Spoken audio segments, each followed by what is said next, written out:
Waalaikumsalam warahmatullahi wabarakatuh. Baik, saya mau petakan dulu begini. Ini Anda sampaikan sholat tahajud, sholat taubat, dan istikharah. Baik ya. Antara sholat tahajud dengan sholat istikharah, itu dua jenis sholat yang berbeda di bacaannya, gitu kan? Walaupun penunaiannya bisa dilakukan dengan cara yang sama dalam jumlah rakaatnya, misalnya 2 rakaat, gitu kan? Untuk tahajud 2 rakaat, untuk istikharah juga bisa dilakukan. Tapi dalam doa tertentu ada spesifik untuk meminta kepada Allah yang diajarkan Rasulullah ketika Anda mengatakan inni astaghfir, kan? Saya bermohon istikharah kepadamu, in kana hadzal amru khair, jika ini adalah sesuatu yang baik, maka mohon tunjukkan ya Allah kepada saya untuk mendapatkan kebaikan itu. Nah, sekarang konteksnya adalah ada dua hal nih. Apakah dalam saat tahajud kita bersamaan bisa meminta kepada Allah untuk menunjukkan jalan kebaikan dalam konteks istikharah dan juga taubat? Apakah ini harus dipisah satu-satu? Baik, saudariku yang baik, pertama, dalam konteks ini tahajud dulu pengertiannya adalah sholat yang ditunaikan di malam hari setelah Anda istirahat terlebih dahulu. Ya, saya ulang ya, sholat yang ditunaikan di malam hari setelah Anda istirahat terlebih dahulu. Jadi asalnya dari kata tahajjada yang tahajjud. Ya, tahajjada ya tahajjadu. Saya pahamkan tahajud dulu pertama, nanti baru kita isikan supaya mengerti dasarnya. Ya, saya lebih senang Anda memahami dibandingkan menghafal, walaupun menghafal itu baik, ya. Jadi satu, kita ganti spidolnya dulu. Ya, dua, baru kita tuliskan. Nah, jadi yang pertama yang sering kita tulis dengan Latin seperti ini, tahajud. Ya, itu bahasa Arabnya begini. Tahajud, nah, ya, tahajud. Nah, ini masdar dari kata tahajjada, ya tahajjadu, tahajjada, ya tahajjadu. Ini kata kerjanya. Ini asalnya dari kata hajada. Nah, ya. Nanti ditambah ta dengan tad'if di sini. Jadi ada jimnya yang mati satu, ya, kemudian jim yang hidup. Wazannya tafa'ala ya tafa'alu, tafa'ala. Ini formulasinya. Ini kenapa penting saya tuliskan, nanti saya jelaskan. Ya, asalnya fa'ala, nanti ditambah ta dengan tad'if ini. Ini ta dengan tad'if. Nah, asal kata tahajud, akar kata yang paling utamanya. Kalau saya sebutkan akar kata itu sebelum jadi hibrida, sebelum terderivasikan, ya, jangan salah paham ya. Karena nanti kalau ada beberapa orang misalnya belajar ilmu sharaf tapi nggak mendalami ilmu lughah, nanti langsung simpulkan Ustaz salah tasrif tuh ya. Nah, itu beberapa yang coba kita ingin ingatkan. Ini adalah hajada. Hajada itu asalnya aktivitas yang dikerjakan setelah beristirahat sejenak di malam hari. Setelah istirahat, setelah tidur lah sejenak, ya, di malam hari. Misal Anda tidur misalnya jam 8, kan? Terus Anda bangun jam 1, ya, setelah Anda istirahat, bangun jam 1 beraktivitas. Nah, itu asalnya hajada.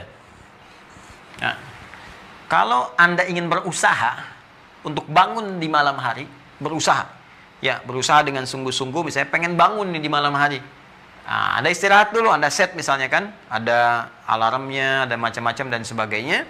Nah, maka usaha yang sungguh-sungguh untuk mewujudkan sesuatu, di antara rumusnya di ilmu sharaf itu tambahkan ta.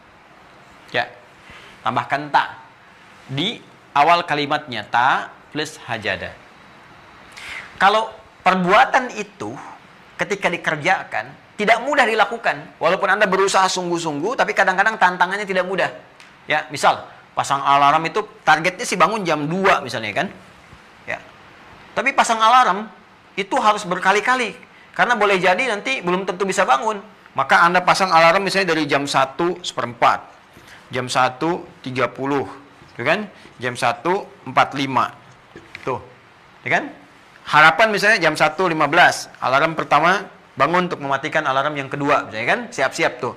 Sampai ini, tit, matikan, tidur lagi. Tit, matikan, tidur lagi. Baru ada kesadaran sedikit, setengah kesadaran sedikit, 1:45. Anda ingat, oh saya mau tahajud. Nah, tapi kadang-kadang masih 15 menit, masih begini, ketiduran. Harap-harap ya bisa kuat 1:45 dan siap jam 2 tahajud, ternyata ketika bangun 5:41, kan? Padahal tadi sudah begini, ya. Ini tantangan tidak mudah, harus kita kalahkan, harus semangat, harus double, ya, keyakinan kita harus kuat, double kuat dengan tantangan yang kuat. Tantangan yang kuat itu yang tidak mudah disebut dengan syiddah. Sehingga azab itu kalau kencang kuat disebut syadid, walahum adzabun syadidun, ya. Ya, syadid itu kuat, kencang, dahsyat, ya. Syiddah sesuatu yang kuat, yang tajam, yang tidak mudah, dilambangkan begini, ya, disebut dengan tasydid. Jadi sesuatu yang kuat, yang tidak mudah, yang butuh 2 kali lipat motivasi untuk mengalahkan itu. Ya karena itu hurufnya pun double asalnya. Ya ada huruf jim mati dengan hidup disatukan. Nah ini nanti fikih lughah ya yang berperan di sini. Jadi kalau ditambahkan tasydid di sebelum huruf akhir, ini ha jim dal, sebelum akhirnya ada di jim. Kita tambahkan begini. Asalnya menunjuk 2 huruf, 1 mati 1 hidup. Tapi dalam fikih lughah nanti salah satunya menunjuk sesuatu yang tidak mudah dilakukan, tantangannya begitu tidak biasa. Jadi seakan ingin mengatakan bahwa beraktivitas bangun malam, ya kan? Yang ingin kita kerjakan ini tidak mudah. Ada tantangan. Ya, tapi penting bagi kita untuk merencanakan. Ya, penting ikhtiar yang sungguh-sungguh, motivasi 2 kali lipat supaya kita bisa bangun di malam hari itu. Nah, sholat yang ditunjukkan lewat syariat, walaupun berhukum sunnah, khususnya dikerjakan di malam hari yang tidak mudah dikerjakan saat orang lain tidur. Ya, maka kenapa sholatnya disebut dengan sholat tahajud? Mengambil dari keterangan ini untuk menunjukkan bahwa sholat ini tidak mudah dikerjakannya, tapi kalau Anda ingin melakukannya dengan baik, maka istirahat terlebih dahulu supaya malamnya fresh. Kemudian tak bersungguh-sungguh untuk bisa bangun, pasang alarm, niatkan dengan baik, ya. Kemudian motivasi diri Anda. Untuk memotivasi itu, maka turunlah kemudian Quran di surah ke-17 di ayat 79 sampai dengan 81. Ya. Ketika Allah menyampaikan, lihat baik-baik teman-teman sekalian, ya, wa minal laili fatahajjad. Nih. Dan di antara sebagian malam, minnya itu sebagian, enggak semua. Tabi'id sifatnya. Ya, tabi'id itu sebagian. Dan di antara sebagian malam, sebagiannya lagi istirahat dulu, tidur dulu, nanti sebagian malamnya bangun. Mau di pertiga malam, di ujungnya, di akhir, pertengahan, yang penting Anda istirahat dulu. Fatahajjad, maka fa-nya maka cepat, berusahalah taknya. Berusahalah dengan semampu kamu, tahajjud untuk bangun menunaikan sholat di malam hari. Ya, setelah kamu istirahat itu. Walaupun itu tidak mudah untuk dilakukan. Butuh perjuangan. Tapi kalau kamu bisa kerjakan itu, Allah akan berikan 4 kemuliaan yang tidak diberikan pada orang yang tidak tahajud sekalipun dia sholat fardunya istimewa. Ya, khusyuk, bagus bacaannya, sempurna penunaiannya. Tapi kalau nggak tahajud, nggak dapat yang 4 ini. Ya, kecuali dia berusaha dengan baik-baik, dengan sungguh-sungguh. Asa 1, ayyab'atsaka rabbuka maqaman mahmudah. Allah akan ya mensupport kamu, mendorong kamu, menempatkan kamu di tempat yang terbaik dalam karirmu, aktivitasmu, pekerjaanmu. Ya, jadi ada makom saja, ada makom mahmudah, yang terbaik, yang orang pun paham bahwa itu memang tempatnya Anda. Orang senang dengan itu. Allah angkat yang terbaik. Nggak usah pakai nyogok, nggak usah pakai ini itu dan sebagainya. Anda diarahkan pada yang terbaik bagi maslahat hidup Anda. Ya. Wa qur rabbi adkhilni mudkhala sidqin, dan katakan, minta sama Allah supaya membimbing engkau mengawali setiap aktivitasmu. Dibimbing, Masya Allah. Anda skripsi, dibimbing dosen yang bagus, lancar. Anda hidup dibimbing Allah, apa yang tidak lancar? 3, wa akhrijni mukhrajas sidqin. Ya, dan minta kepada Allah, katakan minta supaya membantu Anda untuk memberikan solusi pada Anda, keluar dari persoalan dengan jalan keluar yang terbaik. Gak usah nyogok, gak usah ini, gak usah itu, gak usah nyontek kalau ujian ini. Diberi jalan keluar. Setiap persoalan ada jalan keluar yang terbaik. Yang keempat, waj'alni min ladunka sultanan nasira. Minta kepada Allah supaya dilindungi. Ya, dari segala orang-orang yang boleh jadi misalnya, mohon maaf, ya, ingin menyingkirkan Anda, menyungkurkan Anda, jahil kepada Anda, dan sebagainya dalam kehidupan. Ya, ada tantangan yang harus dihadapi. Allah langsung yang menolong. Dan ini yang Nabi lakukan, karena Nabi itu Masya Allah rutin tahajudnya, luar biasa, hamba yang paling takwa. Ya, dan ini ketika ayat ini diturunkan, salah satunya adalah untuk membebaskan Rasulullah dari kepungan. Ya, orang-orang 100 orang pemuda yang pada saat itu mengepung Nabi dan taruhannya nyawa pada saat itu. Ya, cuma karena Nabi itu punya risalah, kan Allah telah menetapkan, mereka kemudian ditutup pandangannya, dibuat ngantuk dan Nabi bisa bebas. Ya, wa qul ja'al haqq wa zahaqal batil innal batila kana zahuqa. Setelah itu semua kebaikan akan tampak, keburukan akan sirna. Jadi orang-orang yang tahajud, yang rajin, yang baik itu dijaga oleh Allah, sehingga kalaupun ada disoal oleh orang dan sebagainya akan ditampakkan entah saat itu atau kemudian hari bahwa dia ini orang baik. Keburukannya, orang-orang yang berbuat buruk akan ditampakkan, kemudian ditetapkan, dihilangkan, dan dia akan diangkat martabatnya oleh Allah Subhanahu wa taala dalam kebaikan. Nah, jadi sebetulnya dalam tahajud ini kalau kita sudah mintakan dan kerjakan dengan baik, tinggal diisi doa aja sebetulnya. Karena apa? Jaminan tadi sudah cukup, lebih dari cukup. Ya, tadi Anda istikharah, punya masalah apa? Ya, Anda bisa hadirkan di situ. Ya, dalam sujud Anda minta misalnya, ya dalam bahasa hati Anda, ya Allah, tunjukkan kepada saya ya Allah jalan keluar dari apa yang ingin saya pilih ini. Karena Allah berjanji, wa akhriji mukhrajas sidqin. Ya, katakan minta padaku, kamu mau punya masalah apa? Aku berikan, kata Allah, supaya dibimbing engkau keluar dari masalah itu. Anda ingin ada pilihan nih, pilih dilema di antara dua cinta misalnya kan, mencintai si fulana dan mencintai si fulana. Ya, mencintai ibu Anda untuk merawatnya, mencintai dia yang sudah siap-siap di pernikahan, sementara dana terbatas. Ibu sakit misalnya, apakah harus dibantu atau support dia dulu?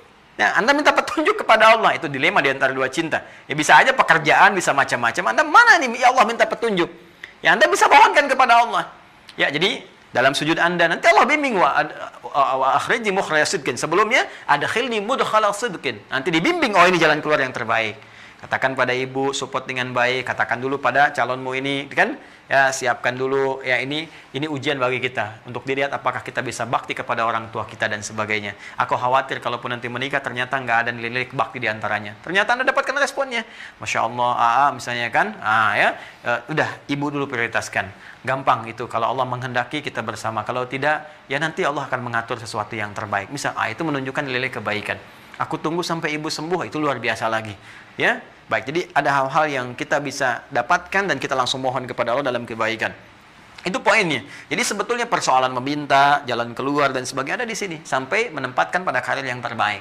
Nah, kecuali kalau Anda misalnya ingin spesifik malam harinya bangun, ya setelah Anda tunaikan yang tadi 2 rakaat dulu sampai Anda tutup dengan sebelum witir misalnya, Anda niatkan lagi untuk istikharah yang spesifik, minta dengan bacaan dari Nabi misalnya, yang khusus spesifik mengarahkan Allahumma inni astaghfirulaka ya Allah, saya beristikharah kepadamu. Ya boleh, di antara salah satu rakaatnya Anda mohonkan kepada Allah untuk langsung meminta. Ya sah-sah saja untuk dilakukan, nggak ada masalah di situ. Ya, tapi kalau Anda mau minta pun lewat sujud boleh, ya dengan bahasa Anda, atau setelah itu Anda berdoa dengan memohon di keheningan malam juga boleh, semuanya sah. Termasuk taubat, karena taubat itu sebetulnya sudah termasuk ketika kita menunaikan sholat, karena fungsi sholat itu salah satunya sebagai taubat. Ya, di hadis Muslim jelas ya, Nabi SAW menyampaikan nomor hadis 239 ya, ketika Nabi menyampaikan as-salawatu ila salawat. Ya, ingat kalimat Nabi-nya, lihat, as-salawatu ila salawat wal jumu'atu ila jumu'ah wa ramadan ila ramadan kafaratun lima bainahunna malam takunil kabair. Salat satu ke salat yang lainnya, Jumat ke Jumat, Ramadan ke Ramadan. Kalau Anda hadir di situ, baru hadir aja tunaikan sholat misalnya kan di belakang imam, atau Anda sholat, itu sudah otomatis menggugurkan dosa-dosa kesalahan-kesalahan kita sepanjang bukan dosa besar. Ya, yang dimaksudnya dosa-dosa kecil yang nggak sengaja, salah lihat, salah dengar, kan, salah ucap dan sebagainya, itu gugur saat kita sholat otomatis. Nah, kalau kita saat bersamaan membaca bacaan sholat sambil menghayatinya, sambil minta ampun di situ, sudah diampuni oleh Allah dosa-dosa kita. Karena bacaan-bacaan sholat itu mengandung unsur-unsur taubat. Nggak percaya silakan. Begitu Anda takbir kan, Allahu Akbar, iftitah kan. Di antara iftitah itu ada doa kan? Allahumma ba'id baini wa baina khataayaya kama ba'adta bainal masyriqi wal maghrib. Ya Allah, jika saat sholat ini hamba membawa kesalahan, ya Allah, sebesar apapun hamba salah, ya Allah, hamba taubat kepadamu. Hamba mohon, ya Allah, jauhkan antara hamba dengan kesalahan hamba, seperti engkau jauhkan antara timur dengan barat. Hamba tidak ingin lihat lagi di akhirat, ya Allah. Ya, karena semua akan ditampakkan di akhirat. Wa may ya'mal mithqala dzarratin khairan yarah wa may ya'mal mithqala dzarratin syarran yarah. Yang baik ditampakkan, yang buruk ditampakkan. Anda saat salat taubat sama Allah, minta supaya nggak ditampakkan, dijauhkan sejauh timur dan barat yang nggak pernah ketemu. Allahumma naqqini minal khataaya kama yunaqqa thawbul abyadu minad danas. Ya Allah, kalau kesalahan saya begitu banyak ini, ya Allah. Ya Allah, seperti noda, ya Allah, yang banyak lumurannya, maka mohon ya Allah bersihkan seperti noda dibersihkan. Ya, Allahumma ghsilni bil ma'i was salji wal barad. Kalau perlu gunakan air yang dingin, maksudnya ya Allah, gunakan apapun ya Allah yang bisa membersihkan dosa-dosa saya. Tunjukkan saya rahmat-Mu ya Allah, bimbing saya untuk kembali kepadamu dalam kebaikan. Dan demikian, bukankah saat rukuk juga taubat? Ya subhanakallahumma bihamdika Allahumma ighfirli, Allahumma ighfirli, ya Allah ampuni aku. Ampuni aku kan diampuni itu karena ada dosa. Makanya kalau Anda katakan duduk di antara dua sujud misalnya kan, Rabbighfirli, kalimat pertama, ya Allah ampuni aku. Anda kalau minta diampuni berarti aku dosa kan? Ya Allah maafkan aku, berarti aku salah. Coba ya, Anda datang ke makhluk aja, Anda katakan saya minta maaf, berarti Anda merasa ada dosa, ada salah. Nggak mungkin ujuk-ujuk, nggak ada angin, nggak ada hujan, nggak ada ribut. Ya Anda katakan misalnya, mohon maaf, saya minta maaf. Ya orang akan tanya, maaf apa ya? Tapi ketika Anda katakan dengan tulus, saya minta maaf, ini menunjukkan ada persoalan. Anda mengatakan kepada Allah, ya Allah ampuni saya. Ampun itu pasangannya dosa. Al-afwu pasangannya khata.